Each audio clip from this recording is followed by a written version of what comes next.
ওরা করছে এই হুজুর এলে কয়েকে মহিলা মানুষকে নিয়ে জিকির করার যে মজা বাতি নিভাইলে শয়তান আছে না নাই উদাসীন শারমিন এরা যা গান গাইতেছে কয় তালা খুলে দে তালা খুলে দে বাদশা ভাই তালা খুলে দে আর যে কত দোকানত তালা বন্দি করা আছে আল্লাহ ভালো জানে কথা কোন ঠিক কিনা পীর ছিল শাহজালাল খানকায় পীর রাজপথে বীর নারাই তাকবীর হুঙ্কার দিয়েছেন গৌর গোবিন্দ ধুতি খুলে পালাছে কথা কোন ঠিক কিনা আর এখনকার পীর গাঁজা খাওয়ার আসর বাসা মাজারগুলো গাঁজা খাওয়ার নিরাপদ জায়গা এমন কায়দায় গাঁজার কলকি টান মেরে ধুয়ে ছেড়ে দেয় বাইরে থেকে প্রশাসনের লোক দেখে কয় যে ওরসের রান্না চলছে পীরের বুকের ভিতর আনন্দের ঠেলায় গান গায় বাবা কথা গান আমি তোমায় ভালোবাসি তোমার শরণ সুমিতে বাবা তোমার কাছে আসি গো বাবা আমি তোমায় ভালোবাসি যে মহিলা স্বামীকে বাদ দিয়া পীরের ফাটা পায়ে চুমা খায় ওই নারীর চরিত্রে ঠিক নাই এ আপনার বউকে আপনি মাজারে পাঠান আপনি কি দুর্বল আপনার বউ বলবেন এ আমি তোর পীর মন খারাপ করবেন না আমি যে কথা বলতে চাচ্ছিলাম আমার মনে আছে আপনারা ভুলে গেল আমার সমস্যা নাই এইবার বাদশা বক্তি রাসূল কি স্বপ্ন দেখেছে জনগণকে ডেকে বলে আমি স্বপ্নে কি দেখেছি তোমাদেরকে বলা লাগবে কথা বোঝেন নাই বাদশার স্বপ্নের কথা জনগণ জানে না যে কথা বলতে চাচ্ছিলাম স্বামী কি স্বপ্ন দেখে স্ত্রী জানে না স্ত্রী কি স্বপ্ন দেখে স্বামী জানে না কথা বলে না কেন স্বপ্নের মধ্যে দেখে আগুন এসে বাড়ি ঘর পোড়ায় ফেলতেছে ঘুম থেকে চমকে উঠে দেখি না বাড়ির কোনো আগুন লাগেনি সব ঠিক আছে কথা কন ঠিক কিনা স্বপ্নে দেখে সাপ এসে সবল মারতেছে পাও টান দিয়ে জাগ্রত হয়ে দেখি না বাড়ি ঘরের ভিতরে কোনো সাপ নাই ঘুমের মধ্যে দেখে আমি মরে গেছি বউ বাচ্চা কান্নাকাটি শুরু করছে ঘুম থেকে জায়গা উঠে দেখি না বেঁচে আছি কথা কন ঠিক কিনা তার মানে স্বপ্নে কত কিছু দেখি স্বপ্ন আর বাস্তব এক নয় স্বপ্নের সাথে বাস্তবের কোনো মিল থাকে কথা কন না কে এই কথাই বলতেছিলাম যুবকেরাও স্বপ্ন দেখে মহিলাদের ছবিগুলো নায়িকাদের ছবিগুলো ঘরের ভিতরে নিয়ে আসে রেখে দিয়েছে ঘুমানোর আগে একবার করে দেখে হারে এরকম নায়িকার মতো একটা বউ যদি পাইতাম আমার কপাল খুলে যাইতো এইবার ঘুমের ঘরে স্বপ্ন দেখে ওই নায়িকা ওর বুকের ওপর কথা কয় না তার মানে বোঝেন নাই মনে হয় আপনারা বেশি বোঝানো যাবে না অল্পতে বোঝা নেন স্বপ্ন স্বপ্ন স্বপ্ন কোনোদিন বাস্তব হয় না মনে করেন একটা ছেলে টিনের বেড়াওয়ালা ঘরে ঘুম পাড়ে স্বপ্নে দেখে কয়েক কোটি টাকার মালিক হয়ে গেছে ঢাকা শহরে 10 তলা বিল্ডিং বানাইছে বাড়িতে চাকর চাকরানির অভাব নাই ঘুমের ঠেলায় বলে এক কাপ চা দিয়ে যা থাপ্পড় মেরে দেখে সেই চিড়ে খেতাই স্বপ্ন তো স্বপ্নই কথা কথাকে রাগ করতেছেন মনে হয় ভালো করে বোঝেন আমি তো গতকাল রাতে দেখি স্বপ্নের চড়ে নৌকা চড়ে ঘুরতেছি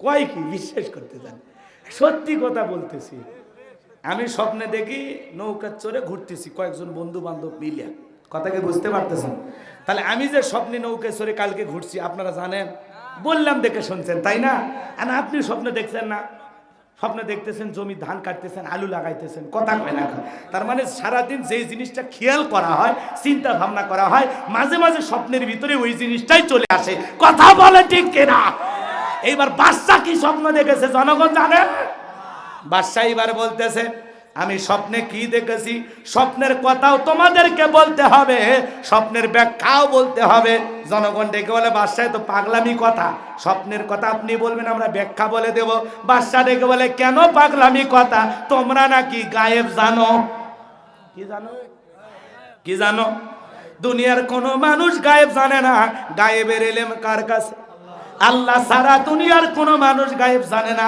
এমন কি নবী রাসূলেরা পর্যন্ত গায়েব জানেন না নবী রাসূলেরা জানতেন ততটুকু আল্লাহ জানায় দিতেন যতটুকু কথা ক্লিয়ার কিন্তু অনেক ভণ্ড বের হয়েছে সমাজে ওরা বলে গায়েব জানি কথা কয় না কেন ওদেরকে একটা অন্ধকার রুমের ভিতরে নিয়ে যাবেন এমন পিটাবেন পিটায়ে বলবেন গায়েবী মার দিলাম কারো কাছে বলবি না বললে ধ্বংস হয়ে যাবি কথা এজন্য বাজান কোন ভণ্ড পীরের কথা বিশ্বাস করা যাবে না গায়েবের ইলম কার কাছে গায়েবের ইলমের ভান্ডার কার কাছে ভাইরা আমার নবীর একজন প্রিয় সাহাবী আবু মুসা আশআরী রাদিয়াল্লাহু তাআলা আনহু, তিনি একটা এলাকার গভর্নরের দায়িত্ব পালন করতেছেন। ওই এলাকার একজন মুসলমান এসে বলতেছেন, ও নবীর প্রিয় সাহাবী, আমাদের এলাকার গভর্নর আপনার কাছে একটা বিষয় জানতে চাই।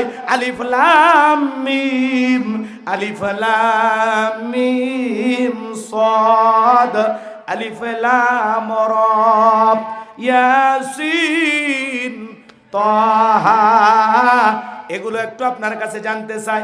এগুলোর ভিতরে আল্লাহ কি এমন আমল করার কথা বলেছেন আমি তো জানি না। আবু মুসা আশআরী রাদিয়াল্লাহু তাআলা আনহু, নবীর অনেক একজন জ্ঞানী সাহাবী, তিনি চিন্তা করলেন এই বিষয়টা আমি কি করতে পারবো, ডিল করতে পারবো, আমি এই বিষয়টা খোলাসা করতে পারবো, বিচার করতে পারবো, কিন্তু আমার করা যাবে না, এলাকা একটা সাপ আসতে পারে। বিদায় তিনি কি করলেন, একখানা চিঠি লিখে বললেন যাও খলিফার কাছে চলে যাও। ওই চিঠি নিয়ে খলিফার কাছে চলে আসলেন। হযরত ওমর ফারুক বললেন, খলিফা বলেন আল্লাহু আকবার। হযরত ওমর ফারুক দেখে বলে, কোথা থেকে আসছেন? বলে আবু মুসা আশআরী পাঠায় দিয়েছেন, এই যে চিঠি নেন। চিঠি পড়ার পর তিনি বিস্তারিত বুঝতে পেরেছেন।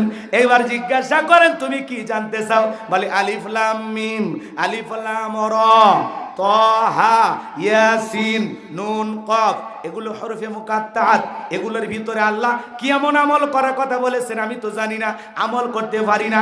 এই কথা শোনার পর হযরত ওমর ফারুক ডেকে বলে, খেজুরের ডাল নিয়ে আসো। খেজুরের ডাল দিয়ে পিটানো শুরু করা হলো। লোকটা অসুস্থ হলো। এইবার চিকিৎসার ব্যবস্থা করা হলো। এইবার আবার পিটানো হলো, আবারও অসুস্থ হলো। বাজান গো আমার, এরপরে আবার সুস্থ করা হয়েছে। এরপরে যখন খেজুরের ডাল দিয়ে পিটাইতে যাবে, ডেকে বলে, খলিফার মারবেন না, মারবেন না, আমার ঘাড়ের উপরে যে শয়তান ভর করেছিল ওই শয়তান চলে গেছে। আমি বুঝতে পেরেছি এগুলোর ভিতরে যদি আমলের কোনো কিছু থাকতো আল্লাহ নবীর মাধ্যমে আমাদেরকে জানায় দিতেন। বিদায় আমলের কোনো কিছু নাই, এগুলো নিয়ে আমার আর মাথা ব্যথাও নাই। আল্লাহু আকবার বলে। তাহলে কেউ যদি বলে আলিফ লাম মিম, এগুলোর অর্থ দুনিয়ার কোনো আলেম জানেন, আমি ভণ্ড পীর জানি। আর সাইজ করার নিয়ম জানলেন না? খালি মার, খালি মার। 3-4 বার পিটাইলে এমনি বলবে যে ভাই এলে সব ভণ্ডামি, আমি কিচ্ছু জানি না। আল্লাহ তাআলা কোরআনের শুরুতে এইগুলো কেন দিয়েছেন? কারণ আছে। এগুলো হলো আল্লাহ রাব্বুল আলামিন কোরআনুল কারীমের ভিতরে দিয়েছেন ভিআইপি পাসওয়ার্ড। তোমরা কত বড় জ্ঞানী, কত বড় পাণ্ডিত্য অর্জন করেছো, কত মাত বাড়ি করতে চাও, আসো আল্লাহর কোরআনের এই ছোট ছোট হরফগুলো, হরফে মুকাত্তাআত, এগুলোর অর্থ করে একটু দেখাও তোমার জ্ঞানের দূর কত দূর। কথা কোন ঠিক কিনা? এজন্য দুনিয়ার সব পণ্ডিতকে কোরআনের কাছে মাথা নত করতে হবে। কথা বলেন ঠিক কিনা? এগুলোর অর্থ দুনিয়ার কেউ জানে? কোনো পীরে জানে? এজন্য কোনো ভণ্ডের কাছে যাবেন না। এলাকায় তো পীর মুরিদে নাই, নাই না। এগুলো আবার শোনেন, হক্কানি আল্লাহওয়ালাদের বিরুদ্ধে আমার জবান দিয়ে একটা কথাও বের হবে না। হক্কানি আল্লাহওয়ালা পীর ছিল শাহজালাল, শাহ পরান, শাহ মাকদুম, বাইজিদ বুস্তামি, আব্দুল কাদের জিলানী, আল্লামা খাজা মঈনুদ্দিন চিশতি রহমতুল্লাহ আলাইহি, রংপুরের কেরামতুল্লাহ, বগুড়ার শাহ সুলতান, রাজশাহীর শাহ মাকদুম, বাগেরহাটের খান জাহান আলী। এই যে আল্লাহওয়ালাদের কারণে এদেশে ইসলামের প্রচার প্রসার হয়েছে, এটা নিঃসন্দেহে সত্য কথা। কথা বলেন না কেন? এটা ভালো। এখনো কিছু আল্লাহওয়ালা এই জমিনে আছে। কথা বলেন না কেন? এটা ওলিয়া রহম করো আল্লাহ, এটা ওলিদের পূর্ণভূমি। কথা বলেন ঠিক কিনা? এটা অস্বীকার করার কোনো সুযোগ নাই। আল্লাহ ওয়ালাদের মাধ্যমে ফুরফুরা আল্লাহ ওয়ালারা আইসা এদেশে ইসলামের প্রচার প্রসার করেছে। কথা বলেন ঠিক কিনা? বিদায় আল্লাহ ওয়ালা অস্বীকার করার কোনো সুযোগ নাই। কিন্তু এখন কিছু ভণ্ড বের হয়েছে, এই সমস্ত ভণ্ডদের মাধ্যমে ইসলামের ক্ষতি হইতেছে। কথা বলেন ঠিক কিনা? এই ভণ্ডদের কাছে যাওয়া যাবে? কথা বলেন না কেন? ওয়াকুনু মাস সাদিকিন, তোমরা সত্যবাদীদের সঙ্গী হও। যে পীরের পা থেকে মাথা পর্যন্ত নবীর সুন্নাত দিয়ে ঢাকা, যার চেহারার দিকে তাকাইলে আল্লাহর কথা স্মরণ হয়, যে পীর সাহেব নিজের ইমামতিতে মুরিদদেরকে নিয়ে নামাজ আদায় করে, এইটা হলো পীর। কথা বলেন ঠিক কিনা? আর এখনকার পীর মাথার চুলে জ্বর, হাতে গাঞ্জার পর, সালা বিন্দা থাকে, তবিল থাকে, তার সব দেখা যায়। মানুষ লাফায় আর বলে সবকিছু ছাড়িয়া তোরা বাবার চরণ ধর, আয়না বসাইয়া দেখ কলবের ভিতর। আছে না? বল ডুকি তবলা বাজাইয়া নারী পুরুষ একত্রে হয়ে গান গায়, পানির ভিতরে জ্বললে বাতি ঝড় বাতাসেও নেবে না, ল্যাংটা বাবার মুরিদ হইলে নামাজ রোজা লাগে না। আছে আছে। এগুলো পীরের কাছে যাওয়া যাবে না। যেই পীর বলবে নামাজ রোজা লাগবে না, ওইটা পীর না, টাটকা শয়তান। মানে যে শক্তি এলে না বলে যুদ্ধ করবে, ইসলাম কায়েম করবে, এদেরকে বলে দিয়ে দিন প্রতিষ্ঠিত হবে। কে বলেছে? এই ভণ্ড পীরের আস্থানা, ভণ্ড পীর যেখানে, মুখ জেলে খোলেনি সব ওরা করছে। এই হুজুর পেলে কয়েকে মহিলা মানুষকে নিয়ে জিকির করার যে মজা, বাতি নিভাইলে শয়তান আছে না নাই? মনের আলো বড় আলো, বাইরের আলো নিভা ফালা। কথা কয় না কা বাবা ভান্ডারি, লাইন ছাড়া চলে না তো রেলগাড়ি। কথা কয় না কা? ধাক্কা মারে আর জিকির, তোর কি আছে রে হাঁপানি, চিকিৎসা কর। কথা কন ঠিক কিনা? কত যে ভণ্ড হয়েছে, লেখা আছে পবিত্র ওরস শরীফ দোয়া মাহফিল, মহিলা যা গান গায়। কথা কেন? ওরস শরীফ দোয়া মাহফিলে কি মহিলা গান গাওয়া যায়? উদাসীন শারমিন এরা যা গান গাইতেছে, কয় তালা খুলে দে, তালা খুলে দে, বাদশা ভাই তালা খুলে দে। আর যে কত দোকানত তালা বন্দি করা আছে আল্লাহ ভালো জানে। কথা কন ঠিক কিনা? পীর ছিল শাহজালাল খানকায় পীর, রাজপথে বীর, নারাই তাকবীর হুঙ্কার দিয়েছেন, গৌর গোবিন্দ ধুতি খুলে পালাছে। কথা কন ঠিক কিনা? আর এখনকার পীর গাঁজা খাওয়ার আসর বাসা, মাজারগুলো গাঁজা খাওয়ার নিরাপদ জায়গায়, এমন কায়দায় গাঁজার কলকির টান মেরে ধুয়ে ছেড়ে দেয়, বাইরে থেকে প্রশাসনের লোক দেখে কয় যে ওরসের রান্না চলছে। কথা কন ঠিক কিনা? এই জন্য বাজান খবর তা, এগুলো ভণ্ড পীরের কাছে যাওয়া যাবে। আল্লাহ এ জাতির মানুষকে সকল ভণ্ড পীরের কাছ থেকে হেদায়েত দান করেন। জোরে বলেন আমিন। পীর বয়স হয়ে গেছে, মহিলা মুরিদ দেখলে কয় মায়। কথা কয় না? নিজের চোখে দেখছি, আমি নিজের চোখে দেখছি মহিলা মুরিদ পীর সাহেব হাত বাড়াইছে, বুকের ভিতর চলে গেছে। ওটা কি তোর স্বামী? কথা কয় না। ওটা কে? পীর বাবা। পীর বাবার বুকে যাওয়া যায় না, ওটা তোর আসল বাপ আর এই বাপ। তাহলে ওই বাপে জন্ম দিছে না এই বাপে জন্ম দিছে? তোর জন্মদাতাকে। কথা কয় না? রাগ করতেছেন নাকি আপনারা? পীরের বুকের ভিতর যায় এমন শান্তি, এমন মজা পাইছে, কয় বাবা তুই হাত বাড়ায় ডাকছে, বাবার বুকে না গেলে জাহান্নামেও জায়গা হবে না, বাবা ওই পিশাব দিলে জীবনে সন্তান হবে না। কথা কয় না কে? পীরের বুকের ভিতর যে আনন্দ খোঁজে, যাই হোক এগুলো বলতে গেলে রাত আরো বেড়ে যাবে, আপনারা কষ্ট মনের ভিতরে নেবেন, আমি আর বলবো না। পীরের বুকের ভিতর যে আনন্দের ঠেলায় গান গায় বাবা। কথা কেন? আমি তোমায় ভালোবাসি, তোমার শরণ সুমিতে বাবা, তোমার কাছে আসি গো বাবা, আমি তোমায় ভালোবাসি। যে মহিলা স্বামীকে বাদ দিয়া পীরের ফাটা পায়ে চুমা খায়, ওই নারীর চরিত্রে ঠিক নাই। এ আপনার বউকে আপনি মাজারে পাঠান, আপনি কি দুর্বল? আপনার বউ বলবেন এ আমি তোর পীর, আমি তোর পীর। পছন্দ হয় না? আয় আয়েশা, ফাতেমা, খাদিজা, হাজেরা, আসিয়া, মারিয়ম, এগুলোর জীবনী কিনে দেবেন, যেগুলো সব জান্নাতি নারী, এদের জীবনী পথ। কথা কানে এইভাবে জীবন গড়, তারপরে মর, জান্নাতের রাস্তা ধর। এদের জান্নাতি নারীদের জীবনীগুলো কিনে দেবেন। কথা কানে পৃথিবীর এই গুণবতী নারীদের জীবনী কিনে দেবেন। আপনার বউ মাজারে যায়, বাবার কাছে সন্তান চাওয়ার আসে, আমি পুরুষ, আল্লাহ হেদায়েত দান করুন। জোরে কোন আমি? কোন মাজারের বাবার ক্ষমতা নাই, বাচ্চা তো দূরের কথা, বাচ্চা তো দূরের কথা, ও নিজের ভাগ্যে নিজে কি হবে সেটা বলতে পারবে? আপনার বাচ্চা দেবে, ও কি ছেলে মেয়ের কারখানা খুলে বসে আছে যে চাইলেন আর হাতে একটা ধরায় দিল? রেডিমেড বাচ্চা পাওয়া যায় না। আল্লাহ হেদায়েত দান করুন। জোরে বলুন আমিন। আকীদা সাফ করুন, বেদাত শিরকের সাথে লিপ্ত হওয়া যাবে না। আল্লাহ সূরা সূরার ভিতরে বলেছেন আমি কাউকে ছেলে দেই, কাউকে মেয়ে দেই, কাউকে ছেলে মেয়ে উভয়টা দান করি, আবার কাউকে না দিয়ে আমি আল্লাহ বন্ধা বানায় রাখি। আল্লাহ দিয়া খুশি, আপনি নিয়া খুশি, আল্লাহ দেবে না বাড়াবাড়ি করবেন না। ৮৬ বছর বয়সে আল্লাহ পাক ইব্রাহিম খলিলুল্লাহকে সন্তান দিয়েছিলেন, কথা বলেন ঠিক কিনা? চাইবেন কার কাছে? ফাইদা ফারাগাতা ফানসাব ওয়া ইলা রাব্বিকা ফারাগাব। বান্দারে যখন নিঃশ্বাস হই দুর্বল হইবা, তোমার শূন্য হাতটা আমি আল্লাহর দিকে পেতে ধরো, আমি আল্লাহ তোমার শূন্য হাতটাকে পুণ্য বানায় ফেরত দিব। বলুন সুবহানাল্লাহ। আমার ভাইয়েরা, আর কথা বাড়াতে চাই না। বাদশা ডেকে বলে তোমরা নাকি গায়েব জানো। জনগণ ডেকে বলে বাদশা আমরা কোনো গায়েব জানি না। বাদশা ডেকে বলে আমি এত শত বুঝি না, আমি তোমাদেরকে সময় দিলাম মাত্র 7 দিন। এই 7 দিনের আলটিমেটাম দিলাম। 7 দিনের মধ্যে আমি বাদশা স্বপ্নে কি দেখেছি, স্বপ্নের কথা তোমাদেরকে বলতে হবে, স্বপ্নের ব্যাখ্যা বলতে হবে। যদি না বলতে পারো 7 দিন পরে তোমাদের সবাইকে আমি ফাঁসি দিয়ে মারবো। দোষ কি জনগণের নাকি বাদশার? তাহলে ফাঁসি হলে কার হওয়ার কথা?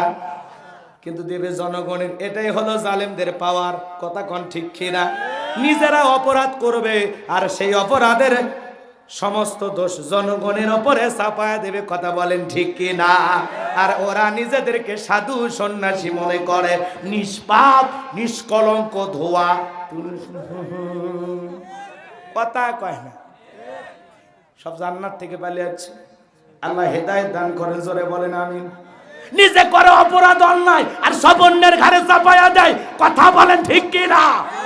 শোনেন, সামনের দিকে যায়। বাজার গোজে কথা বলতে চাচ্ছিলাম, এইবার জেলার জেলখানা দিয়ে ঘুরতেছে। জেলারের চোখে মুখে টেনশনের ছাপ। এইবার নবী দানিয়াল দেখে বলে জেলা এই দিকে আসো, দেখে মনে হয় টেনশনে আসো। জেলার বলে টেনশনে থাকবো না, বাদশা একটা স্বপ্ন দেখেছে, স্বপ্নের কথা বলতে যাবে, নিজেই স্বপ্নের কথা ভুলে গেছে। এইবার জনগণকে 7 দিনের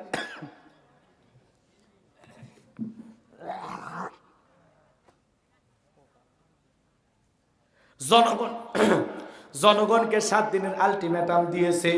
7 দিনের মধ্যে জনগণ যদি বাদশা স্বপ্নে কি দেখেছে সেই কথা না বলতে পারে, স্বপ্নের ব্যাখ্যা না বলতে পারে, 7 দিন পরে এদেশের সমস্ত গণক স্বপ্নের তাবির কারককে বাদশা ফাঁসি দিয়ে মারবে।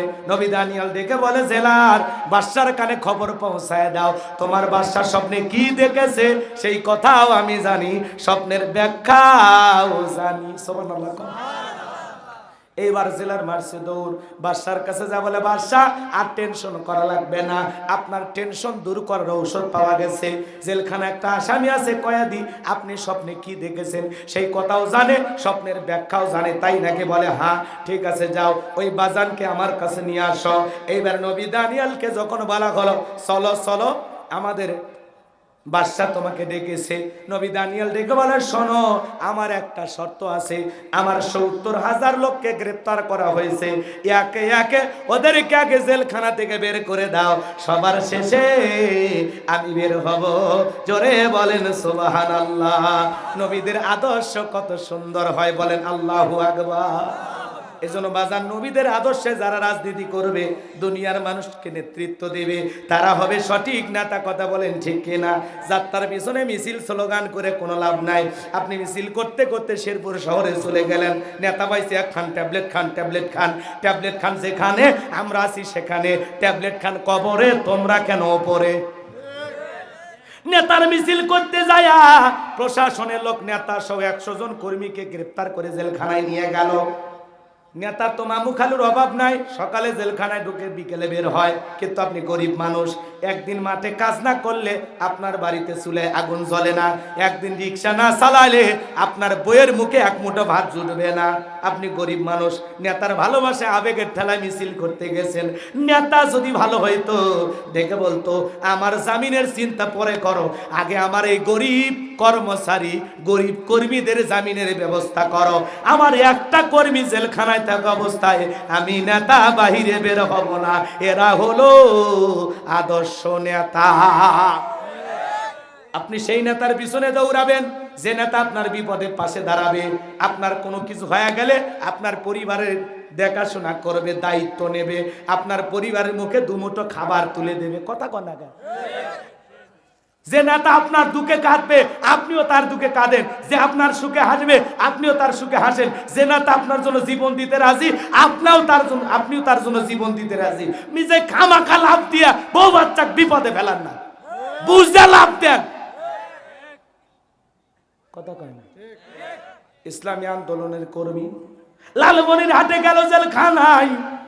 আল্লাহর বান্দা জমিনে ধান লাগাইছে, এলাকার মানুষ যায়া ভালোবাসা জমির ধান কাইটা মাইরা পিটিয়া বস্তা বানাইয়া বাড়িতে তুলে দিয়ে আসছে। সুবহানাল্লাহ কইবেন না? বোঝা গেছে? সেই জায়গায় যাওয়া লাগবে। মিশে আজগবি চিল্লে লাভ নাই। আপনার বিপদে যেন 6 মাস 1 বছর আপনার যদি বিপদ হয়, যাতে আপনার পরিবারে আপনার ছেলে মেয়ের বিপদে তাদের স্কুল কলেজে পড়াশোনা করার মতো খরচ চালায়, বিপদে পাশে দাঁড়ায়, এমন নেতার পিছনে স্লোগান দেন। আপত্তি করি না, কিন্তু বুঝে যায় আজকে আপনার কিছু একটা হয়ে গেলে কি হবে ওদের।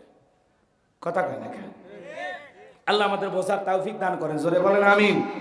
তাহলে আমরা তার দুঃখে কাটবো যে নেতা আপনার দুঃখে কাটবে, আমরা তার সুখে হাসবো যে নেতা আমার সুখে হাসবে। আমরা তার সাথে আছি যারা আমাদের বিপদে আমাদের পাশে দাঁড়াবে। কথা বলে ঠিক কি না? চলেন সামনের দিকে যাই। এইবার জেলার এসে বলে বাদশাহ, যে ব্যক্তি আপনার স্বপ্নের কথা জানে, স্বপ্নের ব্যাখ্যা জানে, তার একটা শর্ত আছে। আপনি তার সেই শর্ত পূরণ করলে সে আপনার সামনে আসবে। তার 70,000 লোককে গ্রেফতার করা হয়েছে, তাদেরকে আগে জেলখানা থেকে বের করে দিতে হবে। সবার শেষে সে বের হতে রাজি আছে। বাদশা বক্তি নাসর ডেকে বলে, যাও ওই বাজান যা বলে তুমি তাই করো। বাজান যদি বলে এই জেলখানা কেন, তাম পৃথিবীর জেলখানার আসামিও ছেড়ে দিতে রাজি। বলেন আল্লাহু আকবার। ঠেলার নাম বাবাজি, জালেমের মুখে বাজান ডাকাই কে? আরো জোরে। এইবার সমস্ত উম্মতদেরকে ছেড়ে দেওয়া হলো। নবী দানিয়েল আলাইহিস সালাম জেলখানা থেকে বের হলেন, বাদশার দরবারে প্রবেশ করবেন। জালেম বাদশা বক্তে নাসরের দরবারে প্রবেশের নিয়ম হলো যত মানুষ প্রবেশ করে মাথা নত করে প্রবেশ করে, কিন্তু নবী মানুষ কি কোনো জালেমের কাছে মাথা নত করতে পারে? যারা খাঁটি ইমানদার তারা আল্লাহ ছাড়া এই মাথা দুনিয়ার কারো কাছে মাথা নত করবে। মুসলমানের মাথা মাজারে নত হতে পারে না, মুসলমান নেতার কাছে মাথা নত করতে পারে না। মুসলমান আল্লাহ ছাড়া দুনিয়ার কোন জালেমের কাছে মাথা নত করতে পারে না। কথা বলেন ঠিক কি না? আমার ভাইয়েরা, এইবার পয়গম্বর দেহটাকে আঁটুসাঁটু করে মাথাটাকে উঁচু করে কৌশল করে বাদশা বক্তে নাসরের দরবারে প্রবেশ করলেন। এই দৃশ্য দেখার পর বাদশা বক্তে নাসর ডেকে বলে, বাবা মনে কিছু নিও না, তোমার কাছে একটা প্রশ্ন করি। যত মানুষ আমার দরবারে প্রবেশ করে সবাই মাথা নত করে প্রবেশ করে, তুমি কেন মাথা নত করলে না? নবী দানিয়েল আলাইহিস সালাম কৌশল করে উত্তর দিয়া বলেন, শোনেন, আপনার স্বপ্নের কথা যে আমার মাথার মেমোরির মধ্যে সেভ করে দিয়েছে, তার কথা হলো তাকে সারা দুনিয়ার কারো কাছে মাথা নত করা যাবে না। যদি মাথা নত করতাম, সে যদি স্বপ্নের কথা আপনার মতো ভোলায় দিত, আপনিও টেনশনে মারা যেতেন, আমারেও মেরে ফেলতেন। তখন ডেকে বলে, বাজান যা করেছো তুমি ঠিক করেছো, আসলেই তোমার মাথায় বুদ্ধি আছে। বুদ্ধি থাকবে না নবীদের, থাকবে কি জালেমের? কথা বোঝেন নাই? এইবার নিজের চেয়ার থেকে উঠলেন আর নবী দানিয়েল আলাইহিস সালামকে বাদশাহীর চেয়ারে বসায়া দিলেন। আল্লাহু আকবার বলেন। তাহলে জেলখানা থেকে মুক্ত করে বাদশাহীর চেয়ারে বসান যিনি, তিনি কে? সে আল্লাহ তো আছে না নাই? খালি একটু বয়স বাড়ছে। আল্লাহ মনে এখন দুনিয়াতে যা হয় দেখে না? কথা কন না কেন? নেতানিয়াহু এই জালেম স্বৈরাচারী পৃথিবীর নরপিশাচ, কথা কয় না? মানুষ নয়, এটা একটা পশু। এর অর্ডারে যে হাজার হাজার ফিলিস্তিনিতে মুসলমান মারা হয়, আমার আল্লাহ কি দেখে না? আল্লাহ কি দিয়েছে? ছাড় দিয়েছে। কথা কন না কেন? আল্লাহ ছাড় দেয় কিন্তু ছেড়ে দেয় না। আল্লাহ যেদিন ধরবে বাপ ডাকার টাইম দেবে না। কথা বলেন ঠিক কিনা? ইন্না বাতশা রাব্বিকা লাশাদীদ, আল্লাহর পাকড়াও বড় কঠিন। আমার আল্লাহ ধরে ধরে না, ধরলে আল্লাহ জালেমদেরকে 1 সেকেন্ড দুনিয়ার জমিনে থাকতে দেবে না। কথা বলেন ঠিক কিনা? মুসলমানের রক্ত নিয়ে খেলা করো, যে জালেমেরা মুসলমানের রক্ত দিয়ে হাত রাঙাইতেছে, একদিন ওই হাত জাহান্নামের আগুনে জ্বলবে, আর আল্লাহর কাটা গড়ায় ওদের কঠিন বিচার হবে। কথা বলেন ঠিক কি না? কথা বোঝা যায়? সামনের দিকে যাব। এইবার বাদশা ডেকে বলে, বাবা স্বপ্নে কি দেখেছি তাড়াতাড়ি করে বলো। নবী দানিয়েল আলাইহিস সালাম এইবার চেয়ারে বসেছে, স্বপ্নের কথা বলবে। কি সেই ভয়ঙ্কর স্বপ্ন কি আপনারা শুনবেন? কারা কারা একটু হাত তুলে দেখান, লিল্লাহি তাকবীর। এ মাঝে মাঝে যারা হাত তুলেনি, কি গো চাচা মন খারাপ, একটু হাত তুলেন, সোজা করেন, ঘুম চলে যায়, বোঝেন না? লিল্লাহি তাকবীর। হাত নামান, আল্লাহ কবুল করেন, জোরে বলেন আমিন। 12:30 কখন পার হয়েছে আমি নিজেও জানি না, যাই হয়েছে সমস্যা নাই। আর একটা যে আয়াত আছে, ওই আয়াতের জন্য 10 মিনিট, কয় মিনিট, এরপরে দোয়া করে দেব। ভাই আপনারা বস্তা রেডি করেন। না না না, আর একটা আয়াত আছে না, কথা এই আয়াতের 10 মিনিট, 10 মিনিট হলে হবে ইনশাআল্লাহ। একটু দিলটা নরম করেন, শোনেন শোনেন, আরো কথা বলবো, কথা আছে, কথা বোঝেন নাই? আজকে তো একটু 19-20 হয়ে গেলে নায়ক খেলোয়াড় যারা, এরা পর্যন্ত আমাদের বিরুদ্ধে বিষোদ্গার গায়, কথা কন না। বিশ্বকাপ হারলো ভারত, আর এই দেশের ছেলে একটু আনন্দ করছে, বাংলাদেশের যুবকেরা, এটাই নাকি বাংলাদেশ যুবকদের অপরাধ। চঞ্চল চৌধুরী বলে দিল, বাংলাদেশে যারা আনন্দ করেছে এরা হলো পাকিস্তানের জন্ম হওয়া, এরা হলো রাজাকার, কথা কয় না কেন? ভারত যখন ষড়যন্ত্র করে বাংলাদেশের দুর্বল টিম মনে করে হারায়া দেয়, আম্পায়ারকে ঘুষ খাওয়ায়, কথা কয় না কেন? তখন তোমার মুখ দিয়ে কোনো কথা বের হয় না।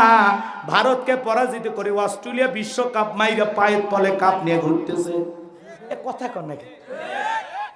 উনি অভিনেতা, বাংলাদেশের আরেকজন অভিনেতা নাম হলো মোশাররফ করিম, কথা কয় না? এই মোশাররফ করিমকে বলা হয়েছে, চঞ্চল চৌধুরী এই মন্তব্য করেছে, বিশ্বকাপ হারাতে আপনার দেশের যারা আনন্দ করেছে, এর ব্যাপারে আপনি কি উত্তর দেন? মোশাররফ করিম ভালো ভদ্র, কি জবাব দেয় জানেন? বলে আমি জানতাম না, এই প্রশ্নটা আমার কাছে করা হবে, যেহেতু আপনারা প্রশ্ন করেই ফেলেছেন। মাঠের খেলা মাঠের মধ্যেই আনন্দ দেয়, কথা কয় না কেন? খেলাটা মাঠের মধ্যে থাকাই ভালো, এই বিষয়ে আমার তেমন কোনো মন্তব্য নাই। খেলা শুধু খেলায়, এটা একটা বিনোদনের জন্য।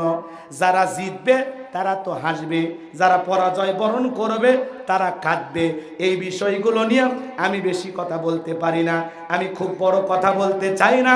আমি এতটুকু বলবো, দিন শেষে এটা শুধুমাত্র একটা খেলা, বিদায় এইটা নিয়ে আমার আর তেমন কোনো বক্তব্য নাই। তার মানে ভদ্রলোকেরা এইভাবে বক্তব্য দেয়, যারা হাসবে তাদেরকে রাজাকার বলবে না। চঞ্চল চৌধুরী এই কথা বলে এদেশের ক্রিকেট প্রেমীদের সাথে চরম অন্যায় করেছে, ওর ক্ষমা চাওয়া উচিত। বাংলাদেশের যুবকেরা হাসে, তো তোমার সমস্যা কি? তোমার নাটক দেখে মানুষ হাসে না, কথা কয় না? তোমার নাটক দেখে হাসে। আর ভারত তারা হাইরে গেছে, বিশ্বকাপ অস্ট্রেলিয়া জিতছে, এ দেশের যুবকেরা কিছু যুবক আনন্দ করেছে, তাতে তোমার সমস্যা কি? আনন্দ করলে রাজাকার, আর তুমি কোন দেশের জমিদার? একথা হল না কেন? মোশাররফ করিম ভদ্র ছেলে, এ বলেছে খেলা খেলায়, খেলা মাঠের মধ্যে থাক, যারা বিজয় লাভ করবে তারা আনন্দ করবে, যারা পরাজয় হাইরে গেছে এরা কি করবে? এরা কান্না করবে। বিদায় বাংলাদেশে কিছু ভারতেরও সাপোর্টার আছে, অস্ট্রেলিয়ারও সাপোর্টার আছে, যারা জিতছে এরা খুশি, যারা হেরে গেছে এর মন খারাপ। এগুলো নিয়ে আমাদের কেন মন্তব্য? তাহলে তুমি একটা অভিনেতা হইয়া যা খুশি তাই বলবা, এটা তো মেনে নেওয়া যায় না, কথা বলে ঠিক কিনা? তাহলে মোশাররফ করিমকে ধন্যবাদ, আর চঞ্চল চৌধুরীকে বলি দুঃখ প্রকাশ করো, না হলে ভবিষ্যতে খবর আছে। আল্লাহ হেদায়েত দান করুক, যারা বলো না আমি। একটু জনপ্রিয়তা পাইলেই মানুষকে রাজাকার বলতে মন চায় না। আল্লাহ হেদায়েত দান করুক। ক্রিকেটের সাথে রাজাকারের কি সম্পর্ক? কথা কয় না কেন? হ্যাঁ, ওই দেশে যে গেছে বোঝেন না, বাহবা পাবি, 2 টাকা বেশি ইনকাম করার জন্য গেছে, কথা কোন ঠিক কিনা? বাবা, দেশের মানুষকে ছোট করে কথা বলা যাবে না, দিন শেষে আমরা সবাই বাংলাদেশি, এদেশ আমাদের, কথা বলে ঠিক কিনা? এদেশের কোন মানুষকে ছোট করে কথা বলা যাবে না। আল্লাহ হেদায়েত দান করুন, জোরে বলুন আমিন। আমার ভাইয়েরা, চলেন সামনের দিকে যাই। যে কথা বলতে চাচ্ছিলাম, এইবার আয়াত নাম্বার 2 আল্লাহ রাব্বুল আলামিন বলেন আল্লাযী খলাকাল মাউতা ওয়াল হায়াতা লিয়াবলুয়াকুম আইয়ুকুম আহসানু আমালা ওয়াল আজিজুল গফুর। আরো জোরে বলেন আল্লাহু আকবার। আল্লাহ রাব্বুল আলামিন বলেন আল্লাযী খলাকাল মাউতা ওয়াল হায়াতা, যিনি সৃষ্টি করেছেন মৃত্যু আর জীবন, লিয়াবলুয়াকুম আইয়ুকুম আহসানু আমালা ওয়া হুয়াল আজিজুল গফুর। আল্লাহু আকবার বলেন। আমার আল্লাহ বলেন আমি তোমাদেরকে পরীক্ষা করে দেখব আমলের দিক দিয়ে কার আমল কত বেশি ভালো। যার আমল ভালো তার আখিরাত ভালো, যার আমল সুন্দর তার কবরটাও সুন্দর। কথা বলেন ঠিক কি না বাজান গো? আল্লাহ পাক বলেন লিয়াবলুয়াকুম আইয়ুকুম আহসানু আমালা, আমি আল্লাহ তোমাদেরকে পরীক্ষা করে দেখব আমলের দিক দিয়ে কার আমল কত বেশি উত্তম, কার আমল কত বেশি সুন্দর। বলেন সুবহানাল্লাহ। তাহলে আমল সুন্দর করা দরকার আছে না নাই? তাহলে আল্লাহ বললেন সর্বপ্রথম আল্লাযী খলাকাল মাউতা ওয়াল হায়াতা, যিনি সৃষ্টি করেছেন মৃত্যু আর জীবন। আল্লাহ সর্বপ্রথম মৃত্যুর কথা কেন বললেন? কারণ আছে না নাই বাজান গো? দুনিয়াতে ভালো করে বোঝেন, দাদা আসছে, দাদার পরে আমি আসছি, আমার পরে আমার সন্তানরা এসছে। যাওয়ার বেলায় দাদার আগে নাতি চলে যায়, বাবার আগে সন্তান চলে যায়, বাবার কাঁধে সন্তানের লাশ। এটা হলো দুনিয়ার সব চাইতে ভারী বোঝা। কথা বলেন ঠিক কি না? দুনিয়াতে একটা সন্তান জন্ম নেবে, আসার খবর 9 মাস আগে 10 মাস আগে জানা যায় একটা সন্তান দুনিয়াতে আসবে, কিন্তু যাওয়ার খবর 9 সেকেন্ড আগেও কেউ বলতে পারে না কার কখন বিদায়ের ঘন্টা বাজবে। কথা বলেন ঠিক কি না? এই জন্য বাজান আল্লাহ পাক বলেন আল্লাযী খলাকাল মাউতা ওয়াল হায়াতা, যিনি সৃষ্টি করেছেন মৃত্যু আর জীবন। সর্বপ্রথম আল্লাহ মৃত্যুর কথা কেন বললেন বাজান গো? আমার আল্লাহ পাক বলেন কুল্লু নাফসিন যায়িকাতুল মাউত, প্রত্যেক প্রাণীকে মৃত্যুর স্বাদ গ্রহণ করা লাগবে। এ বগুড়ার মুসলমান, মৃত্যুর স্বাদ হলো 2 প্রকারের। মিষ্টি খাইলে মিঠা লাগে, নিম পাতা খাইলে তিতা লাগে। কথা বলেন ঠিক কি না বাজান গো? যারা ঈমানদার তাদের মৃত্যুটা হবে মিঠা। এরা দুনিয়ার বুক থেকে বিদায় নেবে, টের পাবে না।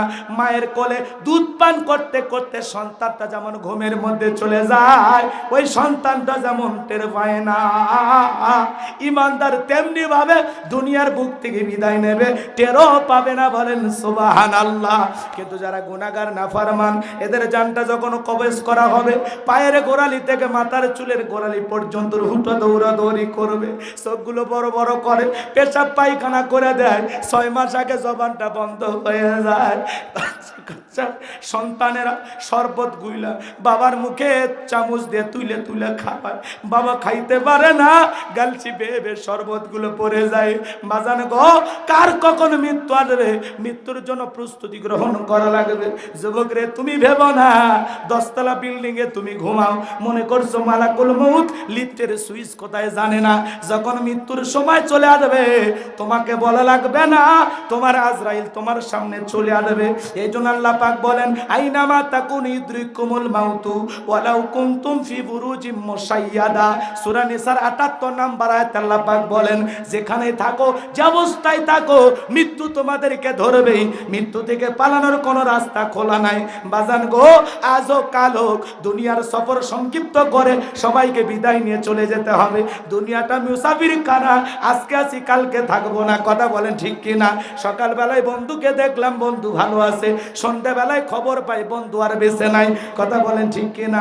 আমরা একসাথে কয়েকজন বন্ধু পড়াশোনা করতাম বাজান, তার মধ্যে কয়েকদিন আগে এক বন্ধু দুর্ঘটনায় মারা গেছে। আরে কত বন্ধু বান্ধবের সাথে ঘুরলাম, একসাথে পড়লাম, সেই বন্ধু বান্ধব অনেকে আজকে দুনিয়ার বুক থেকে বিদায় নিয়ে চলে গেছে। কার কখন মৃত্যু আসবে আমরা কেউ জানি না। মৃত্যুর যন্ত্রণা বড় কঠিন। নবী মুসা আলাইহিস সালামকে জিজ্ঞাসা করা হয়েছে, ও আল্লাহর নবী মুসা, আপনার কাছে মৃত্যুর যন্ত্রণা কেমন মনে হয়েছে? নবী মুসা কালিমুল্লাহ ডেকে বলে, জ্যান্ত ছাগলের গা থেকে চামড়া খসাইলে ছাগলের যেমন কষ্ট হয়, আমার কাছে মৃত্যুর যন্ত্রণা তেমনি কষ্টকর মনে হয়েছে। জোরে বলেন না আল্লাহু আকবার। বিশ্ব নবী আমার ভাইরা, আপনার আমার প্রিয় নবী, নবীজির ইন্তিকালের সময় কেমন হয়েছিল আমি একটু বলে যাই বাজান, মন খারাপ করবেন না, দিলটা নরম করেন। যুবক রে, দেখো তো 2 ফোঁটা চোখের পানি আসে কিনা। আমি গুনাহগার যে কথা বলতে চাই, নবীজি ইন্তিকালের পূর্বে অসুস্থ অবস্থায় শুয়ে আছেন। নবীজি অসুস্থ, হযরতে ফাতেমা চোখের পানি ছেড়ে দিয়ে অঝরে কান্না করতেছেন। ডেকে বলে, বাবা অনেক আগে মা বিদায় নিয়ে চলে গেছে, তুমিও যদি চলে যাও আমাকে ভালোবাসার মতো দুনিয়াতে আর কেউ থাকলো না। অঝরে চোখের পানি ছেড়ে দিয়ে কান্না করে। আমার নবী ডেকে বলে, মা ফাতেমা তোর চোখের পানি আমি সহ্য করতে পারি না মা, তুই আমার কলিজার টুকরা মা, তোর চোখের পানি আমি মেনে নিতে পারি না রে মা, আয় আয় আমার কাছে আয়, তোর কানটা আমার মুখের কাছে লাগাইয়া দে। বিশ্বনবী ফিস ফিস করে কি যেন বললেন। হযরতে ফাতেমা তো জোহরা রাদিয়াল্লাহু তাআলা আনহার কান্না বন্ধ হয়ে গেল। আম্মা জান আয়েশা জিজ্ঞাসা করেন, ও আমার মেয়ে ফাতেমা, তোমার বাবা কি এমন বলেছে যার কারণে তোমার চোখের পানি বন্ধ হয়ে গেল, কান্না থেমে গেল? ডেকে বলে, মা আমার বাবা আমাকে বলেছে বাবার ইন্তিকালের পরে সর্বপ্রথম বাবার সাথে আমার দেখা হবে। বলেন আল্লাহু আকবার। আমার ভাইয়েরা, সম্ভব হবে লম্বা করব না, সংক্ষিপ্ত করে বলে দিয়ে যায়। দরজায় দাঁড়িয়ে আছেন জিবরাইল, নবীকে সালাম দিলেন, আসসালামু আলাইকুম ইয়া রাসূলুল্লাহ ইয়া হাবিবাল্লাহ। হুজুর নবী গো, আমি জিবরাইল দাঁড়ায় আছি, আমার সাথে আসমান থেকে আর একটা ফেরেশতা দাঁড়িয়ে আছে, আপনার অনুমতির অপেক্ষায় আমরা আপনার বাড়ির দরজার বাইরে দাঁড়ায় আছি। বলেন আল্লাহু আকবার। ও নবী, দুনিয়ার কোন মানুষের বাড়ির দুয়ারে প্রবেশের এই ফেরেশতা অনুমতি নেয় না, আর আমরা আপনার অনুমতির অপেক্ষায় দাঁড়িয়ে আছি।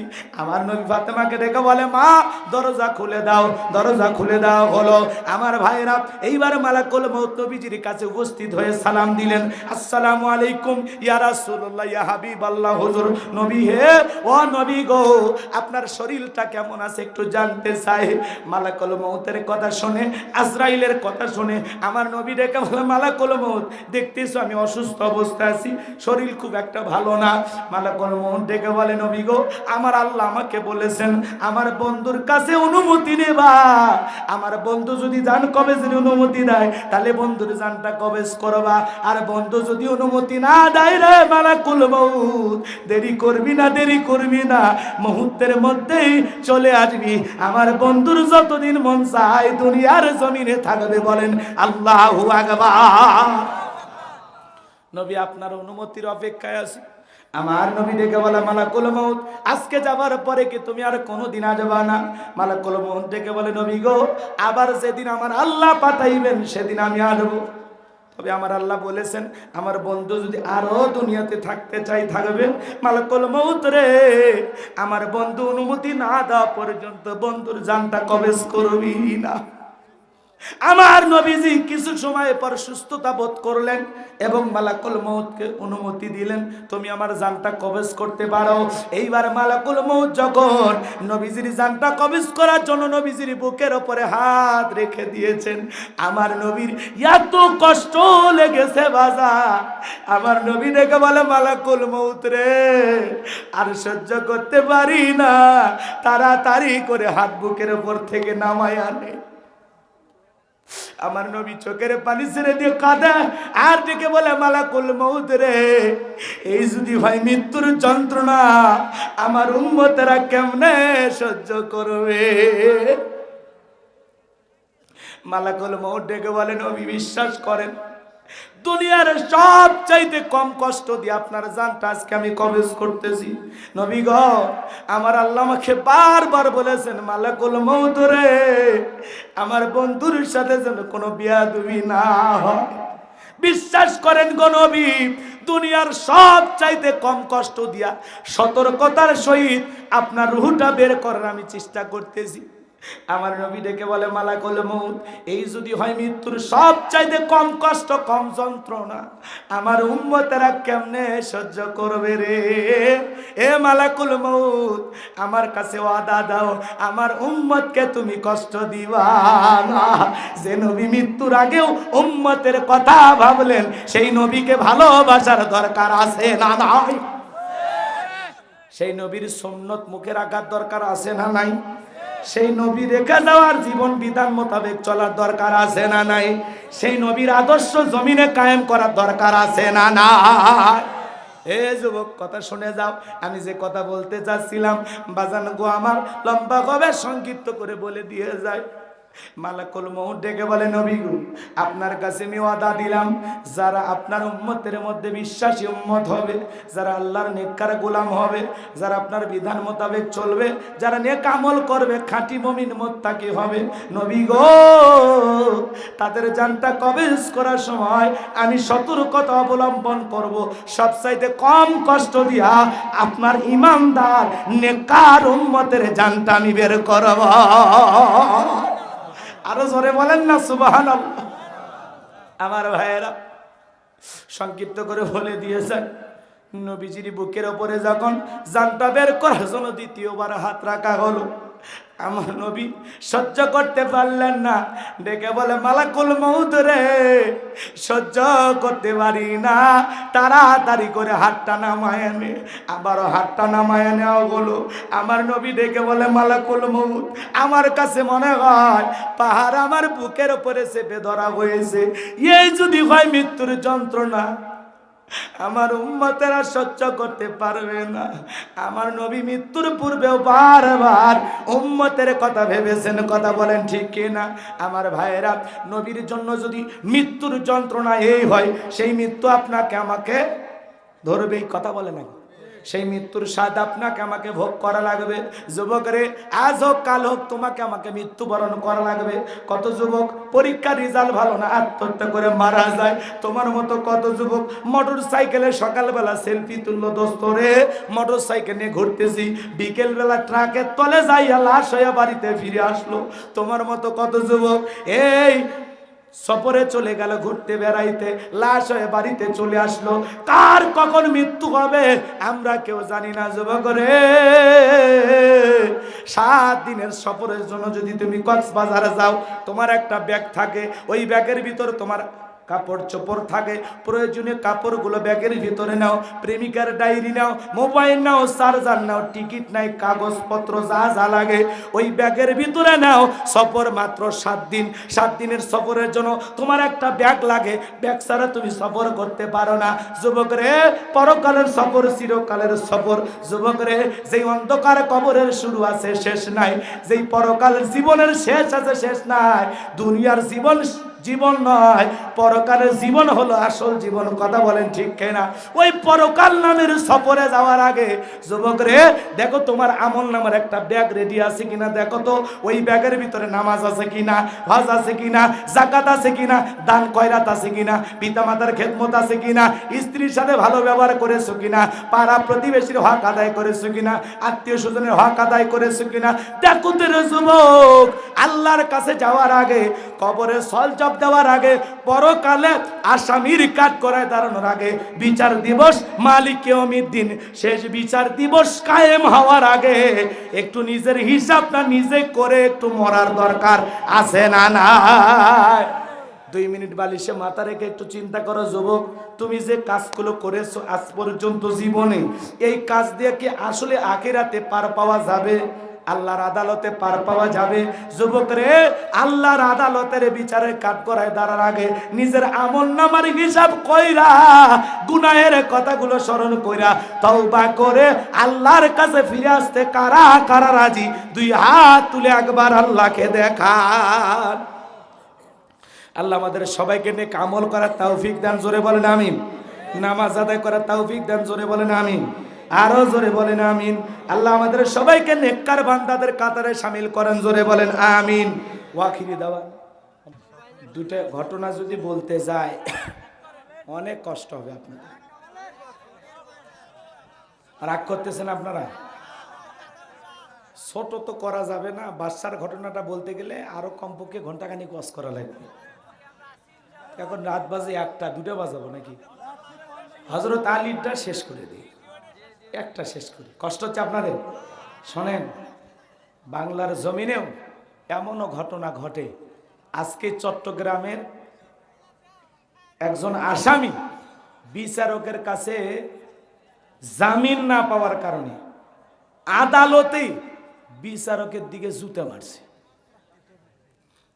এই ছেলেটা দীর্ঘ কয়েক মাস ধরে কারাবন্দী। ছেলেটার নাম হলো মনির খান, ব্রাহ্মণবাড়িয়ায় বাড়ি।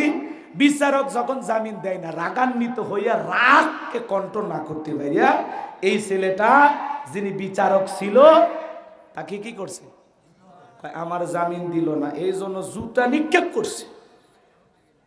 পরে খোঁজ নিয়ে দেখা গেল এই যুবকটার অপরাধ কি। এই নজিরবিহীন ঘটনা আজকে 28 নভেম্বর ঘটে গেল যে বাংলাদেশের চট্টগ্রামে একজন বিচারককে একজন আসামির জামিন নামঞ্জুর করার কারণে, আসামিকে জামিন না দেওয়ার কারণে এই মনির খান নামের এই যুবকটা সেই বিচারককে কি মারছে, কথা কয় না কেন, বিচারককে জুতা মারছে। পরিশেষে জানা গেল এই ছেলেটার অপরাধ হলো প্রধানমন্ত্রী সহ বঙ্গবন্ধু সহ দেশের অসংখ্য নামি দামি মানুষকে গালিগালাজ করেছেন, অসম্মান করে কথা বলেছেন। এছাড়াও তার আরো নাকি অনেক অপরাধ আছে। তো এই মনির খান এই ছেলেটা বিচারক জুতা মারছে যে আমার জামিন কেন হচ্ছে না, এই বিচারকের কারণে জামিন হচ্ছে না। এই কথা ভেবে বিচারককে যখন চট্টগ্রামে জুতা মারছে বাজান, মিডিয়াতে কথাটা প্রচার হয়ে গেল। হারে দুনিয়াতে এমন ঘটনা অনেক দেশে ঘটেছে, বাংলাদেশে এটা প্রথম। কথা বলে বাংলাদেশে এটা প্রথম। আদালতে যিনি বিচার করতেছেন বিচারককে লক্ষ্য করে পায়ের জুতা মারছে। এইবার ওই বিচারক রাগান্বিত হয়ে জামিন না দিয়ে চলে গেছে। আর যে বেচারা এই ছেলেটার অ্যাডভোকেট বা উকিল হিসাবে দায়িত্ব পালন করতেছেন সে বলতেছে না না এই ছেলের পক্ষে আর আমি লড়বো না। এইবার সে এই ছেলেটার পক্ষে লড়বে না, চলে গেল। এইবার এই ছেলেটার জীবনে কি হবে একমাত্র আল্লাহ ভালো জানে। তাহলে মানুষ এমনও হয় রাগ কন্ট্রোল করতে না পারলে বিচারককে আসামিকে ওইটাও মাথার মধ্যে থাকে না, মাথা গরম হয়ে গেলে বিচারকের দিকেও জুতা মারে। কথা কন ঠিক কিনা আমার ভাইরা? লম্বা ঘটনা, লম্বা করব না। হযরত আলী বলতেছে এই মক্কার কাফেরের বেটা, তোর যদি সাহস থাকে খালি দাগটা পার হয়ে দেখ, আয় আয়। এইবার আমরের হাত পা কাঁপা শুরু হয়ে গেছে। বাপরে বাপ, আমর এইবার অবাক হয়ে গেছে, কি ঘটনা, কেমনি কি করা যায়। আমার ভাইরা এইবার অবাক হয়ে গেছে, এক পা সামনের দিকে আসে, 3 পা পেছনে যায়। এমত অবস্থায় হযরত আলী তাকায় দেখে আমরের কাঁধে থাকা লোহার তরবারিটা আল্লাহ কাঠের তক্তা বানায় দিয়েছে। বলেন সুবহানাল্লাহ। আরো জোরে বলেন, আর একবার জোরে বলেন। আপনার কাজ হলো এগিয়ে যাওয়া, আপনাকে সাহায্য করার দায়িত্ব কার? আরো জোরে বলেন কার? এই জন্য মুমিনেরা হতাশাগ্রস্ত হওয়া যাবে না। ওয়ালা তাহিনু ওয়ালা তাহজানু ওয়া আনতুমুল আ'লাউনা ইন কুনতুম মুমিনিন। আমার আল্লাহ বলে মুমিনেরা হতাশাগ্রস্ত হয় না, ভেঙে পড়ো না, দুর্বল হয় না। ঈমানের দাবিতে যদি মুমিন হও, ওয়া কানা হাক্কান আলাইনা নাসরুল মুমিনিন, মুমিনদের সাহায্য করা আমি আল্লাহর ওয়াজিব হয়ে যায়। বলেন আল্লাহু আকবার। আপনার কাজ হলো দ্বীনকে প্রতিষ্ঠিত করার জন্য, ইসলামকে বিজয় করার জন্য, সত্যের পক্ষে লড়াই করার জন্য আপনার কাজ হলো আপনি একাই এগিয়ে যাবেন। আপনি একাই এগিয়ে যাবেন, আপনার পিছনে 1000 জন তৈরি করে দিবেন, তিনি কে? সত্যের পক্ষে আপনি একাই সংগ্রাম চালিয়ে যান। আপনি একজন হন, সমস্যা নাই, আপনি একাই সত্যের পক্ষে সংগ্রাম চালিয়ে যান, আল্লাহ আপনাকে বিজয় দেবেন। আল্লাহু আকবার বলেন। হযরত আলী এইবার যখন আমর ওই দাগ বরাবর পা ফেলে দিয়েছে বাজান গো, হযরত আলী শুধুমাত্র কাঁধ বরাবর তরবারিটা ঠেকাইছে। তরবারি ঠেকাইতে দেরি, আমার আল্লাহ আমরের দেহ থেকে কাল্লাটা ফলাইতে দেরি করে নাই। জোরে বলেন আল্লাহু আকবার। এইবার কাল্লাটা যখন ফেলা দিয়েছে, হযরত আলী নবীর কাছে দৌড় মারছেন, যায় বলে নবী গো আমি মারি নাই। কি বলছে? আমি মারি নাই। আমার নবী বলে আলী চুপ করো, এই কথা বইল না। আল্লাহু আকবার বলেন। জিহাদের ময়দানে হযরত আলী একটা যুদ্ধের সেনাপতির দায়িত্ব পালন করতেছেন। ঢাল ভেঙে গেছে, তরবারি ভেঙে গেছে।